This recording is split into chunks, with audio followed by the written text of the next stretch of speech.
Welcome back to the Strong Opinion Hibs podcast. This is episode 61, and as always, I'm your host Jack, and tonight I'm joined by Charlie and Calvin. How are we, lads? All right, mate, aye. I'm fine as well. I just enjoying the weather and that, mate.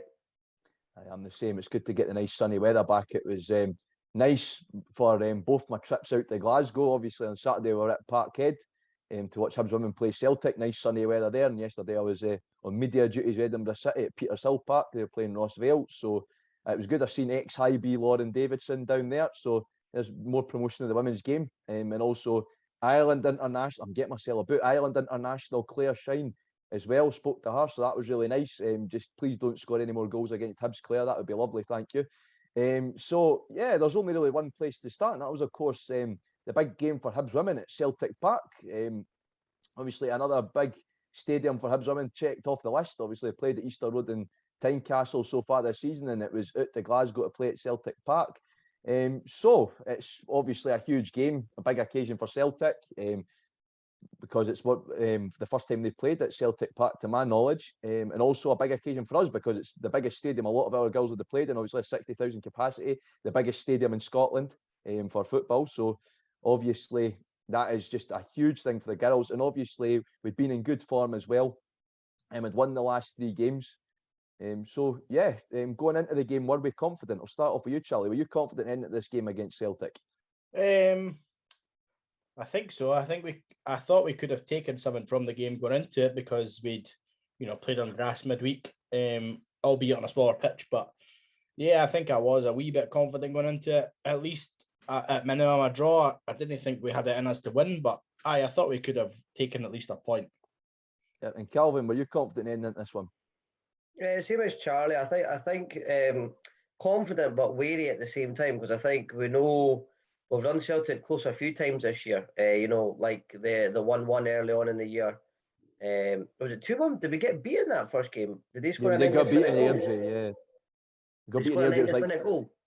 So basically, like the clock had ticked well over. I think it was meant to be 4 minutes of extra time, and Welland scored in the 96th minute. But it's Celtic, to be fair, so it is the usual. But no, I think we've ran them close a couple of times, and when we played them in the semi-final as well, that we went to, the 3 of us, I thought we were the better team for the pretty much the whole match, to be honest with you. So I thought we probably could take something for the game, maybe a draw or something like that. I think we maybe deserved something, but at the same time, Celtic have been pretty good this year, and their women's team's only going from strength to strength. So I knew it was a big ask because they've kind of played 3 games in a week. So been pretty. They've been no. So, aye. Yeah, I think to me, I was sort of mixed. I knew with it, like being that sort of big homecoming for Celtic, that the momentum would be in their favour, because I did predict that we were going to win, but that was rather sort of more in hope than expectation, to be honest. I just like to be positive, and I thought after a good run of form that we maybe had a chance. But yeah, I thought I was mixed. So part of me said, okay, we've had this good run of form, we've got a chance, we've got the forward momentum, but at the same time, it's a big homecoming for Celtic. We knew the Green Brigade were going to be going, which of course would have created a good atmosphere, which they did. We'll sort of touch on that later, but you knew that they'd have that big crowd behind them, they'd have that momentum behind them with it being their big homecoming. And also Celtic have been in good form themselves recently as well. I think obviously Celtic, the title race is a foregone conclusion for them. I think that's down to a 2-horse race between Rangers and Glasgow City now. So I think Celtic, that sort of fed into me being confident on our side of it, because Celtic obviously don't have all that much to play for now. They're not going to finish worse than third. That's Champions League football. And really, they're not going to bother the title race. The best they can hope for is maybe sneaking into second, but I can't see Rangers throwing that away. So yeah, for me, it was really just a case of it was mixed between it's a big homecoming for Celtic, but at the same time we've been in good form. So obviously lineup comes out. I think just under an hour before kickoff, the lineup comes out. Only one change really, which was Shannon McGregor coming in to replace Siobhan Hunter, and obviously Amy Muir making a return to the bench after a little while out injured. So Charlie, what was your reaction to the lineup, mate? I was happy Shannon was in. I think it was more of an attacking sort of lineup from Dean, but Shiv's a good player, so probably felt hard done by to be dropped. But and obviously seeing Amy come back onto the bench was good, because she's been out for a couple of months, I think. So yeah, no, I was really happy with the lineup. I think the big thing in the women's team this season's maybe been a lack of consistency. So I think having the sort of same backbone of the team that played on Wednesday is good. But also remember that's 3 games in a week. So, maybe the change was necessary. But I was happy with the lineup. Kelvin? You're on mute, mate. There you go. I was a wee bit surprised that Siobhan was left out because I think the defensive record's been fairly good the last 3 games. So I was quite surprised that he made a change in that area of the pitch. Sort of contrary to Charlie, I think the women's team has been relatively, compared to the men's team, a lot more consistent. Just with the one change made there, and obviously, I think the thing you swapped out the most has been the goalkeepers this year.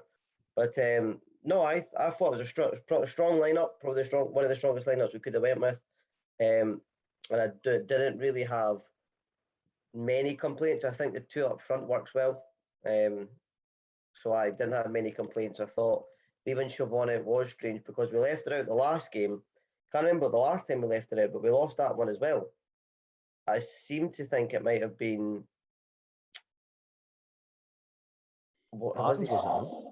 I don't know if they left her out or if they started her during Spartans, but there was definitely one game we left her out not that long ago, and we lost that as well. So I just think that she's pretty mobile, especially getting man of the match against. She got man of the match last time she played as well. Maybe not the Parkhead, but the Hearts game. So yeah. I thought I don't know if it was a knock or something, but I thought she'd done pretty well. So I was quite surprised to see her name off the list. I think were you surprised? I'm sort of the same as the both of you, actually. I think, there has been a lack of consistency, not in terms of the names we're seeing on the team sheet, but in terms of the shape. I think the formation was getting mucked about quite a lot, which is obviously, you've got to try different things and you've got to try different games. I definitely think having the 2 up top definitely works for us a lot better. You could tell, I've said it so many times on here, but Ailey and Alexa play off each other and they really work well together.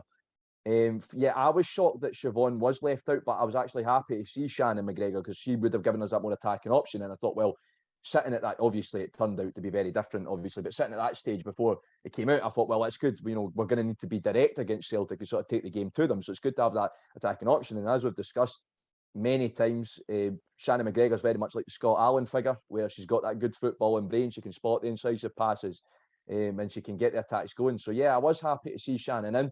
Obviously, she had a wee knock, so she'd been on the bench the last couple of games, maybe not quite fit enough to start. So it was great to see her back in the team.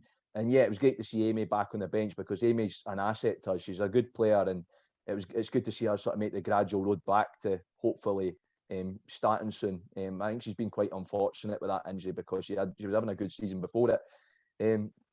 But I definitely think, just sort of touching on the game before we move into it a bit more, I definitely think Siobhan was what we were missing at certain points in the game. I think there's a few times where Celtic sort of really troubled our defence. We thought, well, if Siobhan was in that back line, that might have not happened, because she's not afraid to sort of get stuck in there and sort of mop up. So there was a few times I was like, we are missing Siobhan's sort of physicality here because I think Leah's an excellent defender, but Siobhan's got sort of more to her game in terms of the physical side of it. I think Leah's excellent in terms of going in and protecting the back line. So you can play Leah sort of in front of them, or you can play Leah as part of a back three. So yeah, I definitely think that Siobhan over Leah or Siobhan over Shannon might have made a difference in the game. But yeah, I think Leah still had a good game, to be fair to her. But yeah, I definitely think we did miss Siobhan at certain points in the game. So we'll go into sort of the game, and unfortunately, Celtic get a very early goal. I think it was 2 minutes into the game, Celtic go 1-0 up. Joelle unfortunately beaten for pace, and the Celtic player gets in behind and just scores. And that's it. I think, and as Dean touched on in his post-match, I've got to agree with him there. That's obviously a shock to the system. When you go into a game with a game plan, and 2 minutes in you've conceded, that's obviously going to sort of rattle you a bit. So I'll come to you first, Calvin. What was your sort of reaction to us going 1-0 down so early? I felt a bit gutted for you guys because I know you used to made the journey through, and I was hoping that it was going to be a day to remember for you. It's like a good result in that. So when I first seen it, I thought, oh Christ, like typically, that you used to have made all the effort to go through there, and you're getting beat within 2 minutes. I've watched it back on the highlights, and I feel like Gabby could have maybe done a wee bit more. I'm maybe looking into it and being a wee bit too critical, or just trying to pick up maybe a talking point, but I feel like she could have came off her line. She could have rushed off her line. She seemed a wee bit hesitant on her 6-yard box. I mean, that ball's in the air for quite a bit of time. If she'd rushed off her line, you know, she's a tall lassie. She could have made a swipe at it or anything to try and get it away. So I feel like that's probably the only thing I picked up on, other than poor defending in that. But no, I think Gabby could have maybe reacted a bit quicker if I was being really critical. Yeah, Charlie, what are your thoughts on the opening goal? Joel's far too slow to react and gets punished for it. I agree, Calvin. I think Gabby could have came off her line. I think that's the story of all 4 goals for me. Maybe not the third one with the header for the corner, but definitely the first, second, and fourth. Gabby's far too slow to react. But I think there's obviously a lot to be said that Siobhan's quicker than Joelle. Obviously, being 8 years younger than her, had Siobhan been there, would we be 1-0 down that early? Not sure. If your auntie had balls, you'd be your uncle kind of sort of scenario there. But I think it was a killer blow to lose that goal so early. But I think it's avoidable as well. I don't think it was. It's an easy goal to concede, but I don't think it needed to get to that stage. I think if Gabby had come off the line, I think we're probably 0-0 still. At least distracted her a wee bit if she came off the line. Do you know what I mean? Like put her under a bit of pressure. Yeah. It's another angle. It's something else to think about. Do you know what I mean, for the striker? Exactly, that's it. I think for me, yeah. And again, that sort of feeds into what I'm saying about how we did miss Siobhan, and I think Joelle. I think you're back to like your 2 centre halves either need to be Joelle and Siobhan or Siobhan and Leah. I don't think Joelle and Leah particularly partner well, and that's not against Leah or Joelle as players. I just think they're too similar in terms of the fact they're both sort of ball playing defenders, where they like to sort of get the ball at their feet in that, whilst Siobhan is your enforcer and is also can get back quite quick as well. She's a very mobile player, so yeah, it feeds into that. I definitely think Gabby, unfortunately, Gabby didn't have one of her best games, and I think it's unfortunate for her because she has a good keeper. She's up there on the clean sheets.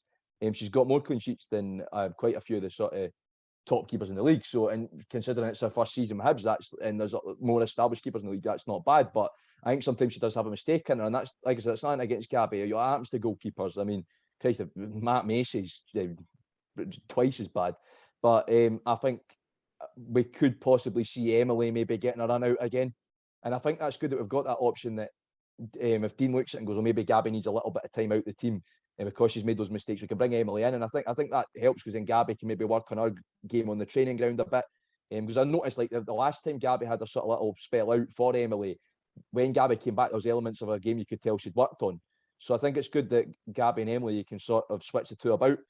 So I definitely think we could be seeing Emily come back into the lineup after that one. But it was just frustrating for me because we didn't really deserve to go 1-0 down that early, if you see what I mean. Of course, it was a bit of slack defending and we could have maybe done a bit better, but at the same time, you know, it was still a bit of a killer blow. And after that, and again, I'm picking up on what Dean said, I've got to say I've agreed to a lot of what Dean was saying. After that, we did come into the game a bit more. Between Celtic going 1-0 up and then Celtic going 2-0 up, we actually came into the game a bit where we were getting a few half chances, and you could tell the momentum was sort of swinging in our favour. So you could tell we had a game plan and that it was a good game plan, but unfortunately it had just been ruined by the fact Celtic went 1-0 up so early.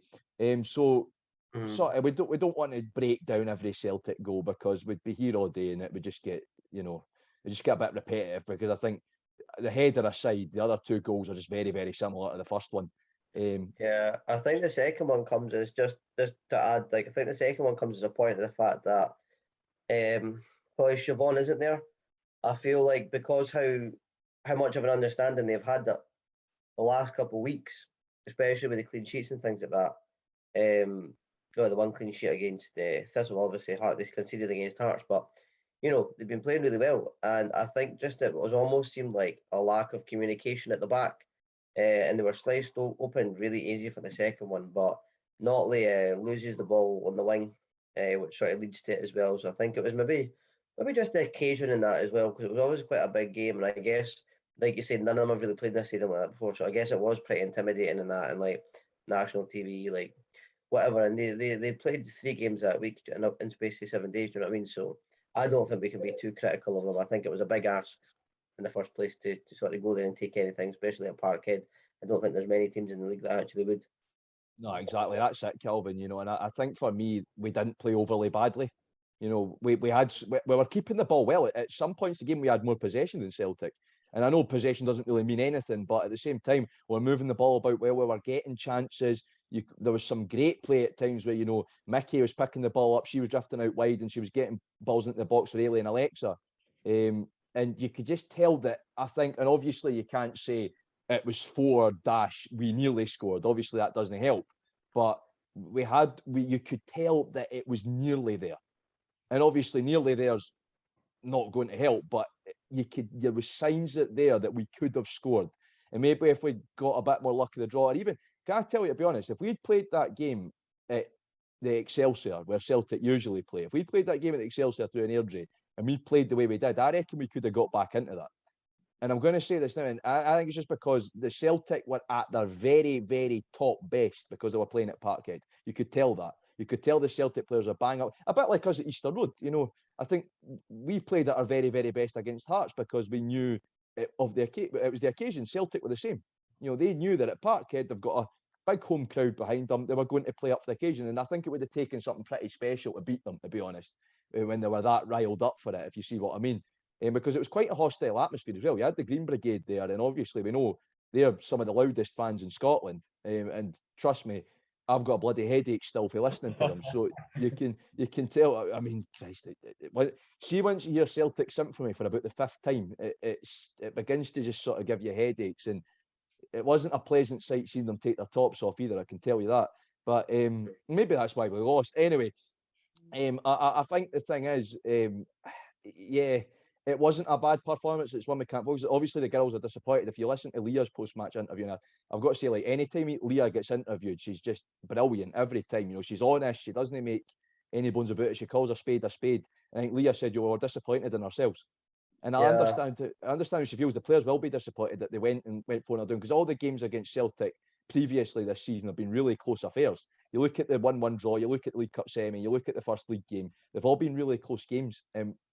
It was always just been nearly, and again, this one was nearly. I don't think 4-0 reflects the game at all from our performance point of view. Just a case of Celtic got their chances and they took them, and we were unfortunate with the fact that maybe there was a bit of slack defending, or Gabby maybe didn't come off our line quick enough. So I think you can't read too much into that performance-wise, especially the last 3 bits, if you see what I mean. So yeah, that's it. I think that's it for me.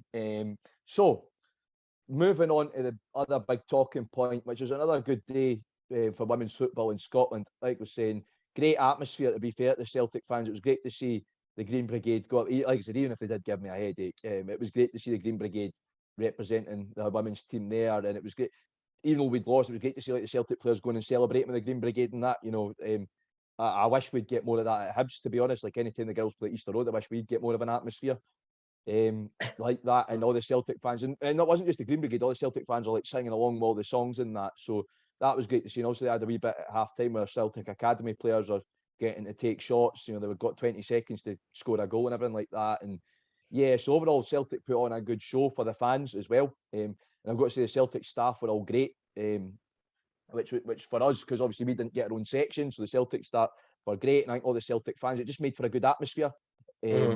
So yeah, it was another big day for women's football in Scotland. So Calvin, what were your thoughts on that? Obviously you weren't at the game, but what was it for you to see another big crowd for a women's game in Scotland?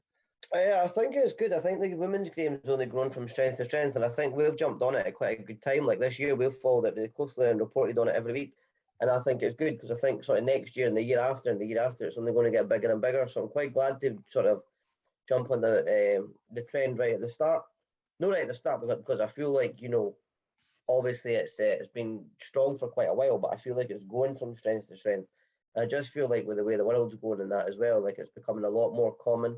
The sort of I guess men and women's and the sort of the sex divide like that between sports is sort of becoming less and less. And genuinely, like my I've been banging on all year. Like my message is to people, like, if you like football, you will like the women's football. It is just football. Like I know a lot of people get really arsy about it online and say, "Oh, I'm not going to watch the women. They can't any about football and that." Like some of the stuff that gets played is good. It's good. If you like football, I think if you're a proper football fan, I think you'd enjoy it at any level. So Definitely. So, Charlie, obviously you were there with me. What were your thoughts on the atmosphere and the event?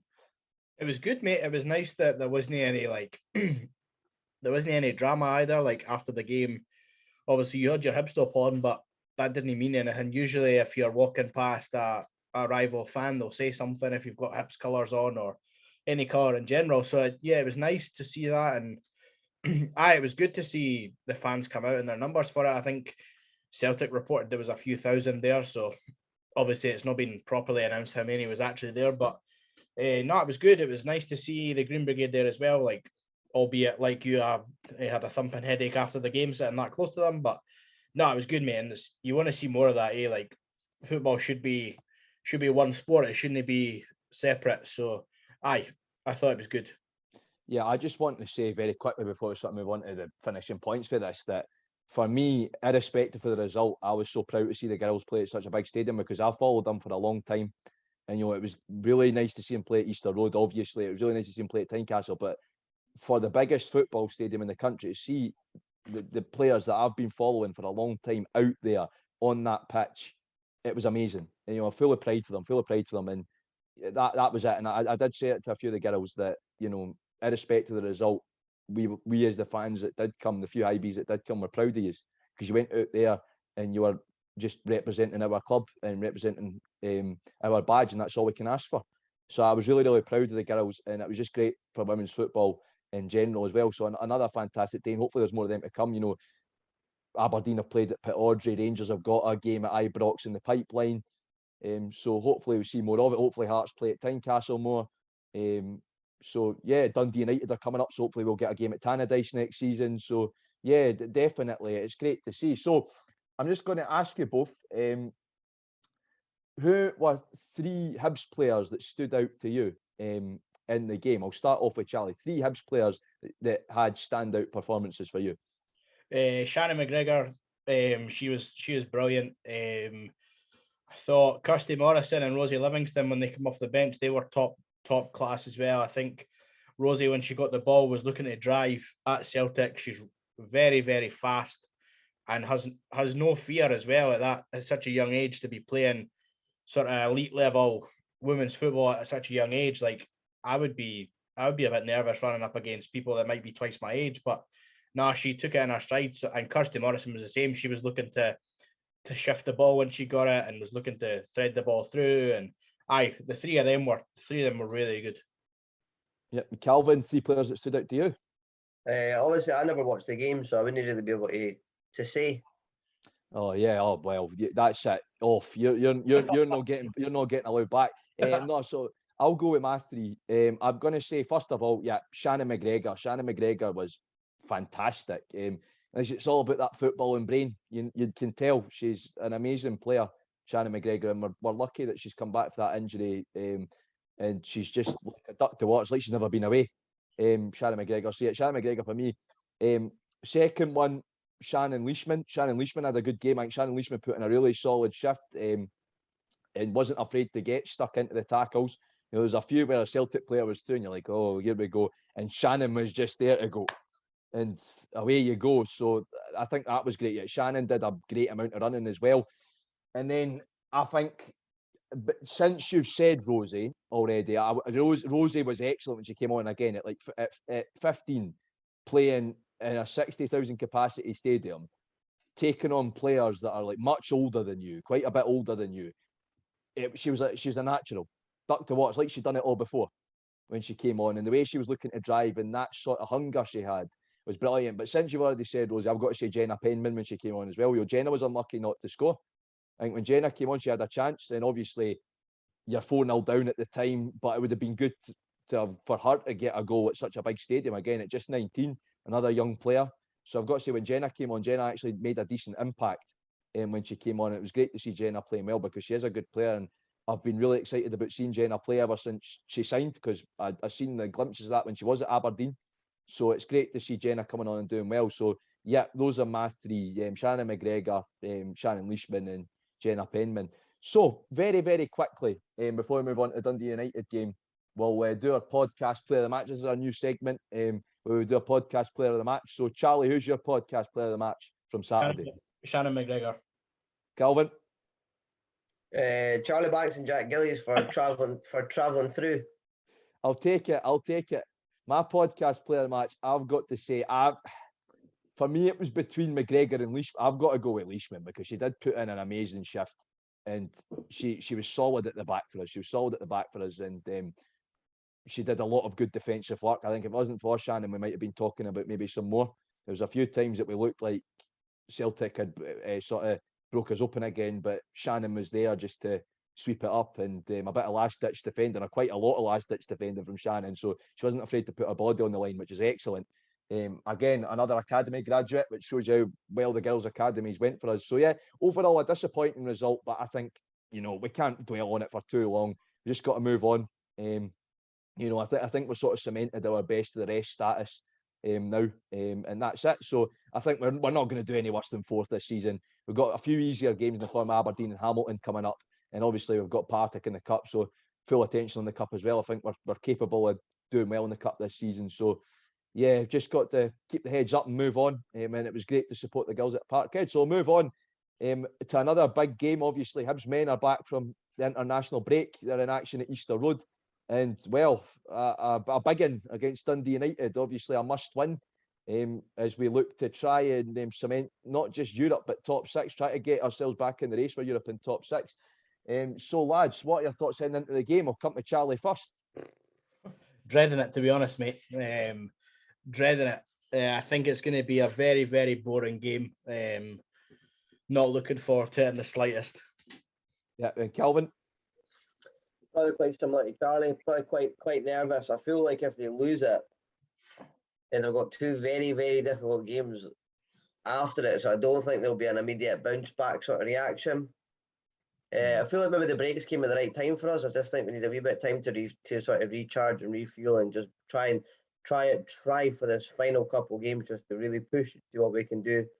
I feel like the season's been quite difficult for us with the amount of injuries that we've had, and I think that's obviously played a massive part.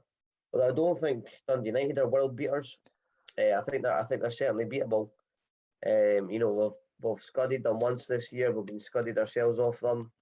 We'll beat them in Maloney's sort of first or second game in charge as well. So we can get the better of them. My only issue is with Porteous out, a few other big players out for us as well. I'm just worried in case how we're going to set up, and I'm kind of. I think it might be quite similar to the Hearts game at Easter Road. I think we might set up to try and not lose rather than to try and win. I think it may be a very, very shaky, sort of game. I think we'll be quite nervous too, because I think if we concede first, I think it'll be a mountain to climb, and I think the fans will turn massively on Maloney and the players. So I think we'll need to do our best to try and go ahead. Because if we go behind early or even late on, I can't see us coming back from it, unfortunately. Yeah, I think confident is not the word I'd use, to be honest, to describe this. There's so much riding on this, and I know we've got a derby coming up. We need to have that momentum heading into these bigger games, and obviously not just the bigger games. We've got the semi against Hearts as well. Outside the league, we've got the split coming up, so we need the momentum from beating Dundee United, but I can't see that happening purely for the fact that Dundee United have proven, and they're not world beaters. The problem is Dundee United, you don't know what version of Dundee United are going to show up when you play them. You're either going to get the very good Dundee United that have managed to take points off of Rangers, they are where they are because they are a decent side. But then at the same time, you could get the Dundee United that are utterly stinking and won't do anything all game. You just don't know. You get the same with Hibs, though, mate. You get the same with Hibs, exactly, and that's the problem. The best performance of the season, or we're absolutely horse again. That's the problem. You don't, and it just depends what version of us show up, and what version of them show up, and that's the issue for me. And I think there's too much ride on it. I think there's going to be a few clenched arses in the stand, to be honest. So I think we've really got to sort of. Rangers already clenched. Yeah, well, let's just say the nervous poo-poos have started and we're not even anywhere near match day yet. But Jesus, that's another clip, man.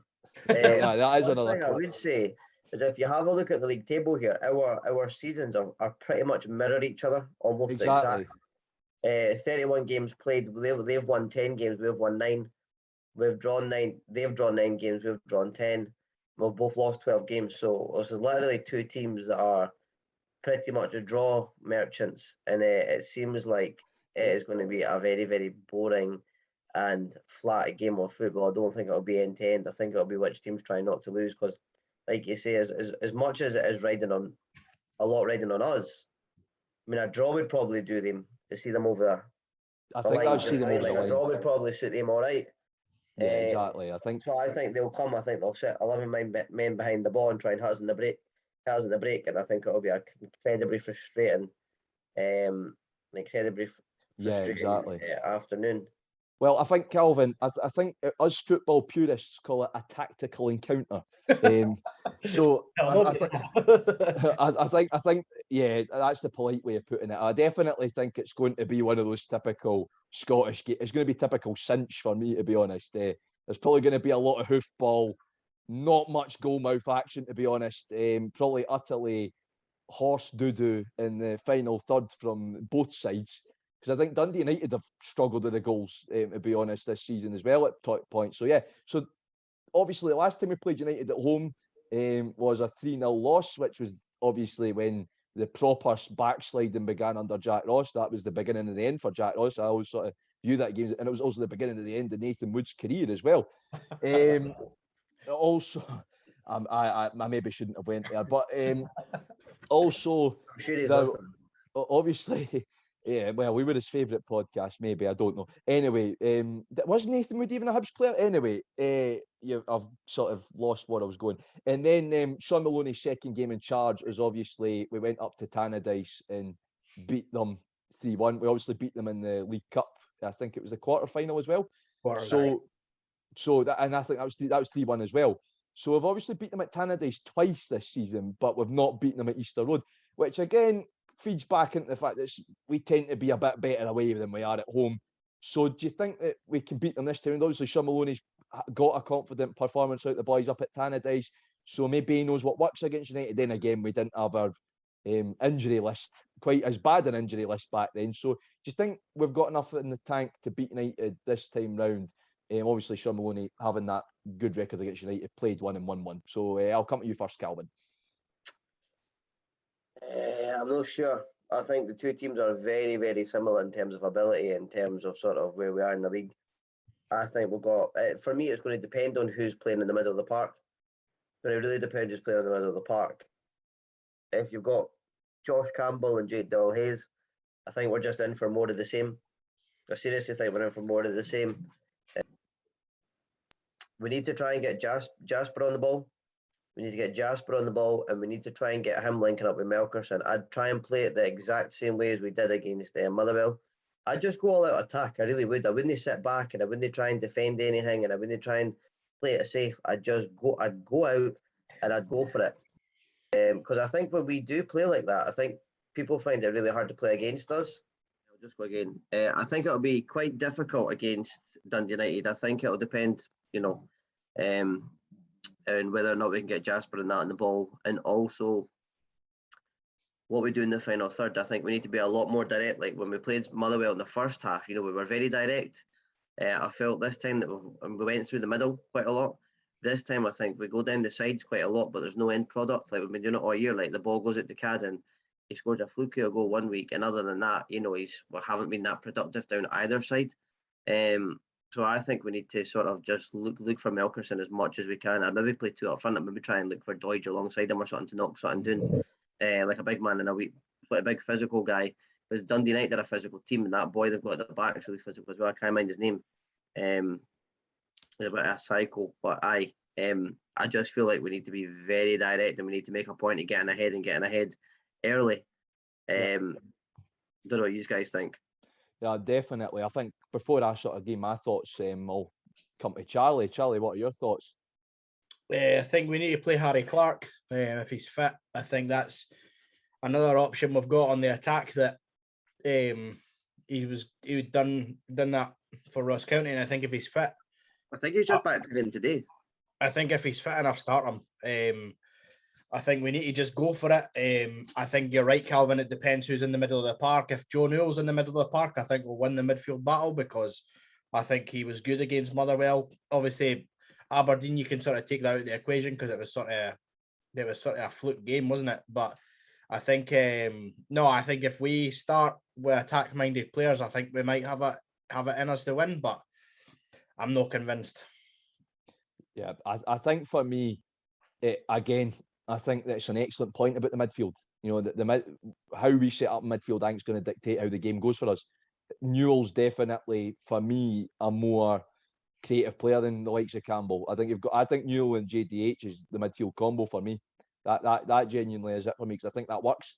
We've noticed that, and I think Newell he's come into his own recently. Before he got injured, he sort of come into his own, especially in the derby. You could tell he could sort of control things in midfield, and that's what we need.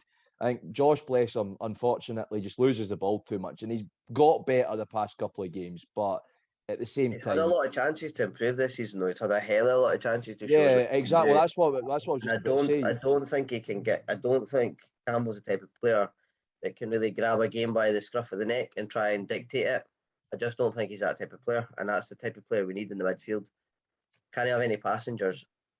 Yeah, exactly. I think he is a bit of a passenger. So I think Joe Newell definitely. But yeah, we need to be direct. We need to just get battered into United again. They're a very physical team. They're a very, very physical team, and that's why they've got to where they are. They're good at being solid, being mean, and sometimes we can't deal with that. I think Doidge is definitely the man to sort of give us that sort of bit of physicality up top. Because I think Melkerson, obviously, he's not that sort of player. I mean, he looks like something out of a 90s boy band. A lad like that doesn't look like he's going to handle a Dundee United defence. Having said that, the game, Norwegian second division football is probably quite a physical game as well. So you can sort of look at. But Doidge is crapjack. Like, Doidge is fresh, mate. I think to play devil's advocate. On that, not too bad. Before he got injured, I thought he was all right. Like, I think he's one of our better players. He's been rushed back for his injury, and it's like I think so. He's not had a good game. Well, at least I think he's had a good game since he's come back for his injury. Nah, he hasn't. I agree with you. He has been poor. He looks like the Doidge that first came to us. Yeah, I think maybe he needs a goal to get the confidence back. But I think he's getting bullied off the ball too easy now, and I think he is a yard off the pace. And I think a good pre-season will bring him back to where he was. But I still think that he's the better option in terms of holding the ball up, though, because you've not got that apart from him. So we're not, our hands are tied. And I think that's many options at all up front. That's why we're putting him in. So I definitely think that Doidge has got to be in there, but we've just got to be direct. We've got to take the game to United and sort of, just maybe start Hauger because he's pretty direct. He's pretty direct. He's direct. Aye, good shout. Hauger's definitely another option to look at, but I think maybe obviously he's more of a sort of winger, Hauger, so you could play him out to either bring him on. Exactly. So I think Hauger deserves a shout because he looked decent. Who have we got fit? Exactly. I was about to say, I think we're maybe going to avoid the starting lineup because it's a bit of a lottery just now. But I'd like to see Hauger come on. I don't think, for me, he doesn't start because, he is more of a sub. He looked decent when he came on against St Johnstone. So, yeah, I definitely said I'd like to see Hauger play. I think Melkerson and Doidge in your front two. I think that would be that's what we've got. So that's what we've got to go with. Jasper, I think Jasper's going to have another big impact for me. So, yeah, that's what I'm sort of looking at team-wise. But anyway, we'll quickly move on and we'll get quick score predictions. So, Charlie, first of all, what's your score prediction, mate? 0-0. 0-0. Calvin? I think I'm going to go 1-0 Dundee United. You negative.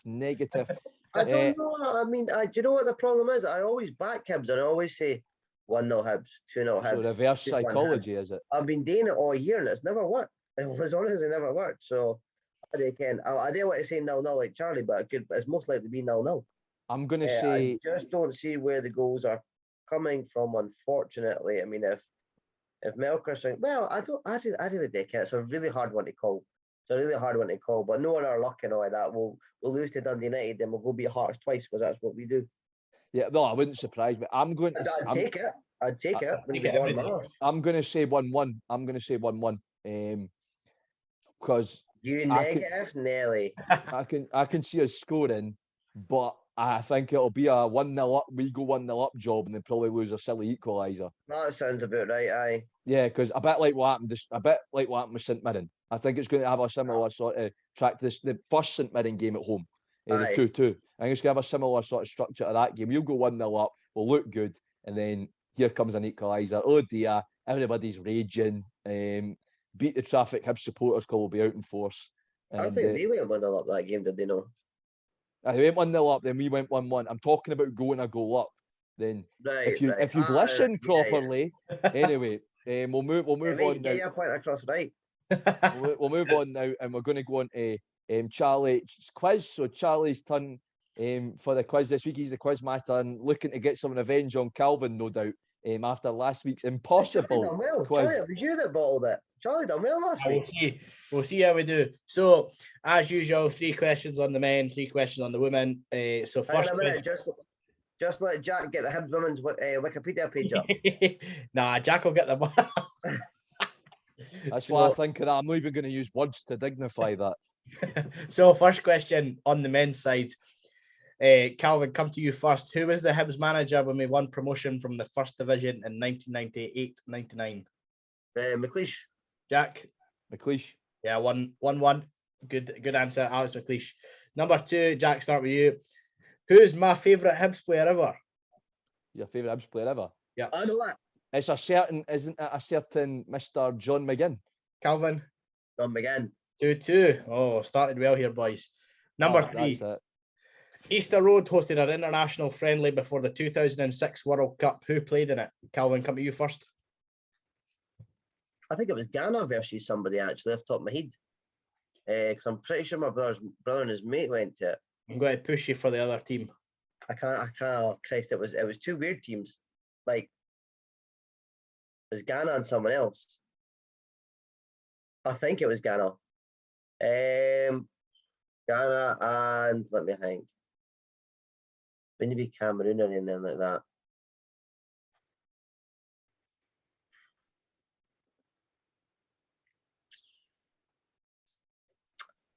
I don't know. Egypt. I don't think it was. It was a country I never remember. I think Ghana was one of them. I could be wrong. Jack, come at you. I don't know why I even think this, and it's probably wrong, but I may as well say it like for effect. Something in my head's tell me it was Brazil. I don't know why I'm saying that, but I seem to remember it was Brazil. Who's the other team? Ghana. Well, you're both right on Ghana, and the other team was South Korea. That does. I don't know why did I think Brazil had played at Easter Road? Cowden beef, maybe the blue Brazil. Oh well, yeah, that's probably why I was coming. Still 2-2. On to the women's ones, and Jack, coming to you first. Hibs inducted their first women's player into the Hall of Fame last week. Who was it? Oh, it was Kelly Clark. I think that's her name. And Calvin? Kelly Clark. You're both wrong. It was Laura Kennedy. I'm just copying him. I did again. So next, number 5. Calvin, up to you first. Who wears number 10 for Hibs women? Oh Christ! I want to say Boyle, but I don't think it is. I think it's McGregor. So you go McGregor as your answer? Well, I'm not sure. Chris, what number is Rachel Boyle? Well, we're not asking what number Rachel Boyle is. I'm just trying to do elimination. I'll go Shannon. It's Shannon McGregor. Jack? Shannon McGregor. It's Correct. easy. 3 each. And Number last... Boyle, 23. 23. Last question. Jack, coming to you first. How many times have Hibs women won the domestic double? Times we've won the domestic double. Oh, now you're asking. Right, well, we've last one. I'm going to say we've done the domestic double because we've done the treble a few times as well. I'm going to say how many times we won the domestic double. So I'm going to say we've won the domestic double 3 times. Calvin? Oh, crap, no, that's the cup as well. I've fucked it. Right, anyway. I didn't realise. I thought, right, sorry. That's all right. I can't take it back now. I'm going to say 5. Well, actually, Jack, you're right. It is 3 because we done it in 2016, 2017, and 2018. I am a lucky boy because I didn't realise all the times we'd won the cup and the League Cup at the same time. Yeah. So, Jack, you are the winner for this episode 4. So, Jack, I'll pass back over to you to wrap us up for this episode.